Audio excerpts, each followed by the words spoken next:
Rest in peace to Pepe Willie, age 77. He was the first producer to take Prince into the studio and, you know, help with the Minneapolis sound.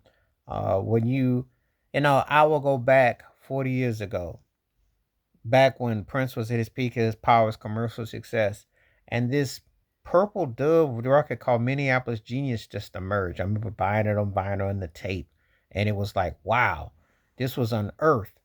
Rare Prince music before he was with Warner Brothers. Early starts of him and Andre Simone working together and those sessions which produced different songs. And Pepe Willie's story was quite intriguing, how he got to Minneapolis, how he encountered Prince and how he first became aware of him because he listened to the Prince with the band and everything with those guys, and he noticed how Prince was playing different parts and instruments.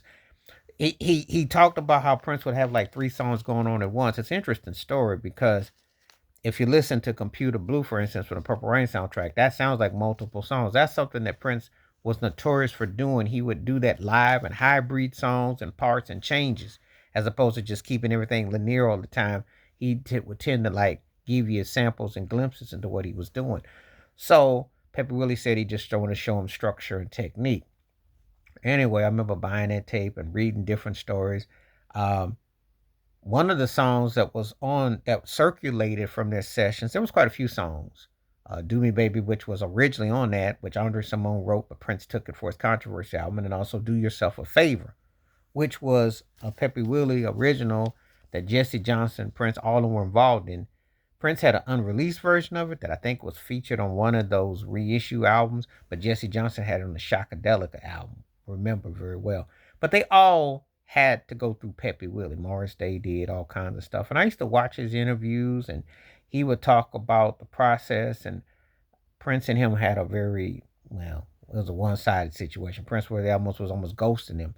I remember the Spin magazine article back in '86, and he was talking about it, and think he was very instrumental in helping Prince out behind the scenes.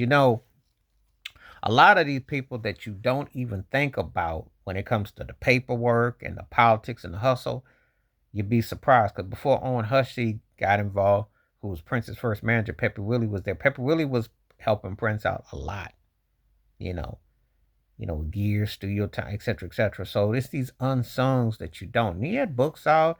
Of course, he had 99 different copies of 94 East. I mean, there was different. There was an extended version. He had different ones because he had the rights to it.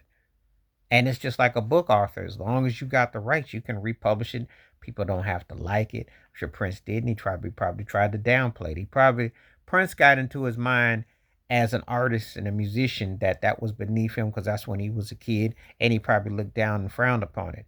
But for Pepe Willie, hey, that was the gold card that was gonna keep on giving, and also, hey, it was business, and they worked together. So nothing wrong with that. But a lot of them, he was the godfather of Minneapolis sound in the sense that he opened up that door and provided them all a path to go through.